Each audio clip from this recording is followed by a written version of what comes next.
नमस्कार, मेरा नाम आलोक है। आप लाइव स्ट्रीज देख रहे हैं। देखिए, इस वक्त की बड़ी खबर निकल के आ रही है। बिहार की सियासत से जुड़ी हुई जेडीयू की ओर से सभी जितने उम्मीदवार हैं, उन उम्मीदवारों के नाम जो हैं वो तय कर लिए गए हैं। इस वीडियो में आपको सभी के नाम बताने जा रहे हैं। देखिए, जहाँ तक बात 2 सीटों की पेच फंस रही थी, सिवान सीट को लेकर भी क्लियर हो गया है। जो लाइव स्ट्रीज ने आपको खबर बताई थी, उस खबर पर मुहर लगी है।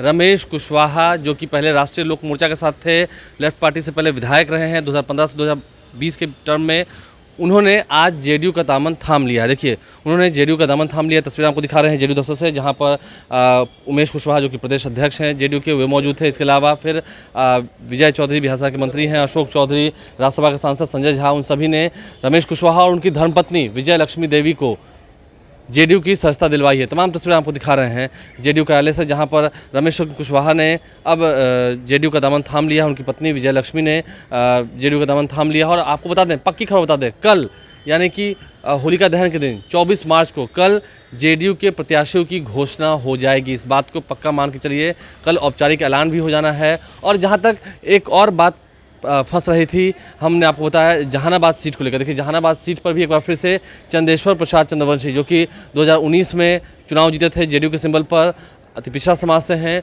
उन्हें एक बार फिर से मौका दिया जा रहा है। यानी कि फिर से जहानाबाद सीट से चंदेश्वर प्रसाद चंद्रवंशी ही चुनाव लड़ेंगे, टक्कर देंगे, क्योंकि आरजेडी की ओर से सुरेंद्र यादव का नाम फाइनल चल रहा है जहानाबाद सीट से। तो ऐसे में सिवान की सीट पर विजय लक्ष्मी देवी, जो कि रमेश कुशवाहा की धर्मपत्नी हैं, उन्हें उम्मीदवार बनाया जाएगा। ये पक्की खबर निकल के आ रही। तस्वीर आपको जेडीयू ऑफिस के दिखा चुके हैं। और जहानाबाद सीट पर भी अब मुहर लग चुकी है, नीतीश कुमार की सहमति बन चुकी है। जहानाबाद सीट पर चंदेश्वर प्रसाद चंद्रवंशी एक बार फिर से चुनाव लड़ेंगे। देखिए, पहले कयास लगाए जा रहे थे कि चंदेश्वर प्रसाद चंद्रवंशी या उनके जो बेटे हैं उन्हें टिकट मिलेगा, लेकिन नहीं, अब बातें कंफर्म हो चुकी है। चंदेश्वर प्रसाद चंद्रवंशी ही चुनाव लड़ने जा रहे हैं।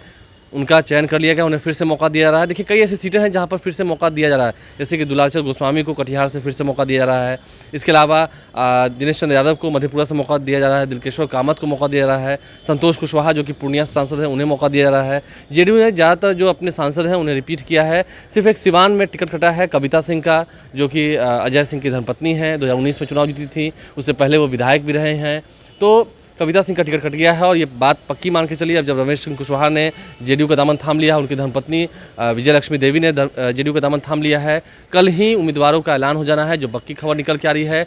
और रमेश कुशवाहा की धर्मपत्नी विजय लक्ष्मी देवी ही उम्मीदवार होंगी सिवान से, ये बात भी तय है। अब देखिए, अब सीतामढ़ी में देवेश चंद्र ठाकुर उम्मीदवार होने जा रहे हैं, ये बात पक्की है। सबसे पहले अगर किसी ने अपनी उम्मीदवारी तय की थी, अपनी उम्मीदवारी के बारे में खुलकर बताया था, तो वो नाम है देवेश चंद्र ठाकुर का, जो कि बिहार विधान परिषद के सभापति हैं। उन्होंने कह भी दिया था, नीतीश कुमार ने उन्हें आशीर्वाद भी दिया था, नीतीश कुमार की सहमति भी थी। और देवेश चंद्र ठाकुर ही उम्मीदवार होने जा रहे हैं सीतामढ़ी सीट से, ये बात भी पक्की है। इसके अलावा शिवहर सीट से लवली आनंद उम्मीदवार होंगी, ये भी बात पक्की है। देखिए, कई सारी सीटों पर दावपेच चल रहा था। झंझारपुर से जो वहाँ के जेडीयू के सांसद हैं वही उम्मीदवार होंगे, ये सभी बातें जो हैं वो तय हो चुकी हैं।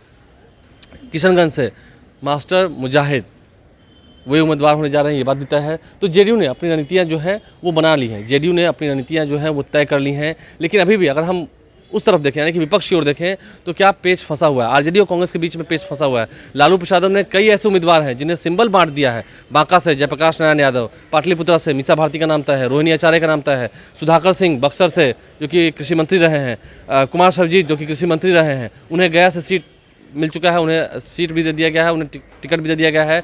इसके अलावा अशोक महतो की पत्नी अनीता देवी को मुंगेर से चुनाव लड़ने के लिए टिकट दे दिया गया है। कई ऐसे नेता हैं जिन्हें टिकट दे दिया गया है और जिनकी नाम तय है लगभग। तो ऐसे में देखना होगा अभी इस कांटे की लड़ाई में, क्योंकि आरजेडी जो है वो पूरी तरह से टशन में दिख रही है, लेकिन कांग्रेस के साथ तालमेल होता हुआ नहीं दिख रहा है। मुकेश सहनी से भी चर्चा है कि मुकेश सहनी से भी बातें होंगी, मुकेश सहनी से भी डील हो रही है, मुकेश सहनी भी महागठबंधन का हिस्सा होंगे, ऐसे कन्फर्म सूत्र हमारे बता रहे हैं। लेकिन अभी तक औपचारिक ऐलान नहीं हुआ है। औपचारिक ऐलान तो अभी सीट शेयरिंग का भी नहीं हुआ है, ना आरजेडी, कांग्रेस और लेफ्ट की पार्टी से भी। लेफ्ट की पार्टीज ने भी अपने अपने प्रत्याशियों की घोषणा कर दी है। सीपीआई की सीट एक बार फिर से बेगूसराय के खाते में गई है, तो ये बात भी तय है। तो अभी तक ऑल इज वेल नहीं दिख रहा है, महागठबंधन में ऑल इज वेल नहीं दिख रहा है। अब देखिए, जेडीयू की ओर से कटाक्ष किया है। अशोक चौधरी बिहार के मंत्री हैं, संजय झा राज्यसभा के सदस्य निर्वाचित हुए हैं, राज्यसभा के सांसद हैं। क्या कुछ वो कह रहे हैं दोनों, जरा सुनिए। लालू प्रसाद यादव जी के साथ हम काम भी किए हैं और हम पार्टी के अध्यक्ष के रूप में भी काम किए हैं, उनके मंत्री के रूप में भी काम किए हैं। तो भगवान इतना बुद्धि विवेक दिया है कि इतने समय में आदमी को हम समझ जाते हैं। हम बार बार कहते हैं कांग्रेस को पूरी तरह से समाप्त करने की स्ट्रैटेजी में लालू जी रहे हैं, और यही कारण हुआ कि हम कांग्रेस पार्टी छोड़ करके इधर आ गए, क्योंकि लालू जी किसी नेता को वहाँ पनपने नहीं देंगे, किसी को नहीं पनपने देंगे। कांग्रेस में जो रहेगा और जिसकी भी पैठ बढ़ेगी उसको सबसे पहले लालू प्रसाद यादव समाप्त करना चाहेंगे। वो लालू प्रसाद यादव कांग्रेस पार्टी के लिए उतना ही करते हैं कि कांग्रेस पार्टी डाकबंगला चौराहा पर रहे, चवन्नी ठन्नी देते रहे, जिंदा रहे, मरे भी नहीं। न मारना चाहते हैं न पहलवान बनाना चाहते हैं, खाली जिंदा रखना चाहते हैं। कि भाई कौन हम लोग किस सीट को लड़ रहे हैं और जल्दी हम लोगों का नाम भी अनाउंस हो जाएगा। और सामने जो लोग हैं, चुनाव लड़ने से पहले ही जो परिस्थिति है जनता देख रही है, वो ऑलरेडी उनका हिट विकेट कांग्रेस के साथ हो रहा है, कांग्रेस के साथ जो हो रहा है, क्या मानते हैं आप? 19 विधायकों की पार्टी कांग्रेस। नहीं, मैं वो तो वही लोग बताएंगे, लेकिन मैंने कहा ना कि कभी भी इनमें जनता के लिए क्या काम करेंगे जब आपसी सहमति के बिना इंडिया गठबंधन जो लोग लेके चल रहे थे, और जो बिहार में स्थिति बनी हुई है, चुनाव से पहले ही उनका ये हाल है, तो चुनाव के बीच में क्या होने वाला है? दावा तो है 40 में 40 जीतेंगे, आप लोगों को नहीं मिलेगा कुछ, जीरो। वो तो खैर अब तो जनता मालिक है, जनता तय करेगी। लेकिन मैं इतना जरूर कहता हूँ कि एनडीए के बारे में मैं कह सकता हूँ, उनके बारे में हम लोग क्या टिप्पणी तो वही बता सकते हैं। जो एनडीए के बारे में कह सकता हूँ कि बिल्कुल एक रूपता के साथ इकट्ठे हो करके पूरा एनडीए 40 सीट बिहार में जीतेगी। तो लालू प्रसाद यादव और कांग्रेस के बीच का रिश्ता क्या रहा है, आपको खुलकर समझाया अशोक चौधरी ने, संजय झा ने क्या कुछ कहा आपने सुना है।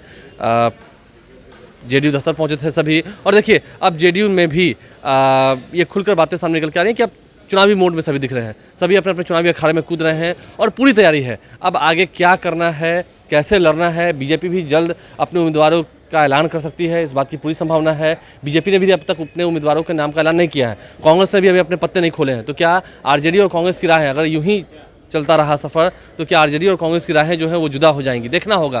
क्योंकि जहानाबाद सीट हो या सिवान सीट हो, सभी पर जेडीयू ने अपने दावेदार कंफर्म कर लिए हैं। सभी को कह भी दिया गया है, सभी उम्मीदवारों को कह दिया गया है कि आप जाइए, चुनाव लड़िए, तैयारी कीजिए। लेकिन ऐसे में अब जब चुनाव की घोषणा हो ही चुकी है, तारीखों का ऐलान हो चुका है, तो देखना होगा कितनी लड़ाई अभी होनी है। लड़ाई तो भी बहुत होनी है, लेकिन आरजेडी कांग्रेस में भी कितनी लड़ाई ऑन होनी है, कितनी जद्दोजहद होनी है। क्योंकि तेजस्वी यादव और उनका पूरा परिवार जो है वो कल दिल्ली रवाना हो सकता है। होली का जो कार्यक्रम है, होली का जो त्यौहार है, वो लोग पूरे परिवार के साथ दिल्ली में ही मनाएंगे और चुनाव की रणनीतियाँ भी तय होंगी। कांग्रेस के बड़े नेताओं के साथ तेजस्वी यादव मिलेंगे, इस बात की चर्चा है, देखना होगा वो मिलते हैं कि नहीं मिलते हैं। लेकिन कांग्रेस और आरजेडी का अलायंस कितना लंबा चलेगा, इस बात की संभावनाएं अभी बहुत कम है। मुकेश सहनी से बात तो हो गई है, जेडीयू ने अपने उम्मीदवार भी लगभग तय कर लिए हैं, कल घोषणा भी हो जाएगी। बीजेपी भी जल्द अपने उम्मीदवारों की घोषणा करने वाली है।